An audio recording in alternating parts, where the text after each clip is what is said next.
하나님께서 오늘 요한에게 이렇게 청량하라고 하시면서 두 정인을 보내주셨다고 말하고 있습니다. 4절에서 이들을 표현할 때 이들은 올리브나무 두 그루요 촛대 두 개라고 그렇게 말합니다. 이것을 통해서 우리는 교회가 세상에 빛을 발하도록 기름을 공급해 주시는 성령의 의미가 포함되어져 있다는 것을 알 수가 있습니다. 사랑하는 성도 여러분, 저와 여러분들이 증인으로 살아가기 위해서 하나님께서 우리에게도 이 성령을 허락해 주신 것을 믿으시기 바랍니다. 이 증인들이 역할이 있습니다. 그들을 통하여서 회개의 메시지가 선포되어야만이, 그 음성을 듣고 돌이켜야만이 살 수 있다라고 하는 메시지를 전하는 것이 교회라고 하는 것입니다. 언제까지 그 일을 감당하는 것입니까? 주님이 이 땅에 다시 오실 때까지입니다. 증인의 사명 감당하기 위해서 주님께서 교회에게 주신 권세가 무엇입니까? 하나님께서는 우리로 하여금 증인의 사명을 감당하기 위해서 저와 여러분들의 입술을 통해서 나가는 그 말에 권세를 주신 것을 믿으시기 바랍니다. 그러므로 생명의 말을 전하는 저와 여러분들이 되기를 주님의 이름으로 축원합니다. 근데 이 두 증인에게 문제가 생겼습니다. 무저갱으로부터 짐승이 올라와서 이 두 증인을 죽여버립니다. 두 증인이 죽임을 당하는 때가 언제입니까? 그들이 증언을 마칠 때입니다. 증인들은 사명을 마쳤을 때, 임무를 완수했을 때 비로소 우리에게 핍박이 있다라고 하는 것을 알 수가 있습니다. 이 두 증인이 죽임을 당했을 때 세상 사람들은 어떻게 합니까? 10절에 보면 세상 사람들은 이 두 증인이 죽은 것을 보고는 그렇게 기뻐하였습니다.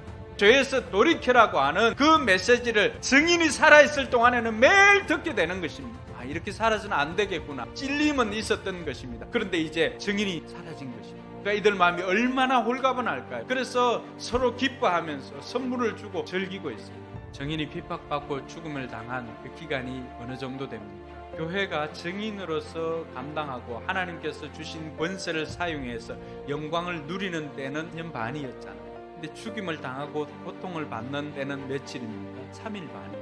영광은 길고 고통은 짧고 3일 반을 지나고 난 다음에 어떤 일이 생깁니까? 하나님께서 생명의 기운을 그에게 불어넣으심으로 말미암아서 다시 살려주신다는 것입니다. 그러고는 하늘에서 음성이 들려서 이들을 하늘로 다 올림을 받게 됩니다. 죽음에서 부활한 이 두 증인의 모습을 보고 사람들이 뭐라고 말합니까? 남아있는 백성들 가운데 하나님의 구원에 동참할 이들도 생겼다는 것입니다. 사랑하는 성도 여러분, 우리가 이처럼 증인의 사명을 살기 위해서는 우리에게 무엇이 필요할까요? 또 우리가 어떻게 살아야 할까요? 첫 번째는 두려워하지 말고 하나님의 능력을 힘입어야 합니다. 증인으로 살 때 고난이 따르기도 합니다. 그러나 오늘 저와 여러분들이 증인으로 살고자 한다면 하나님께서 우리에게 담대함도 주시고 하나님의 능력도 공급하여 주실 줄 믿으시기 바랍니다. 하나님의 증인은 하나님께서 준비시켜 주십니다.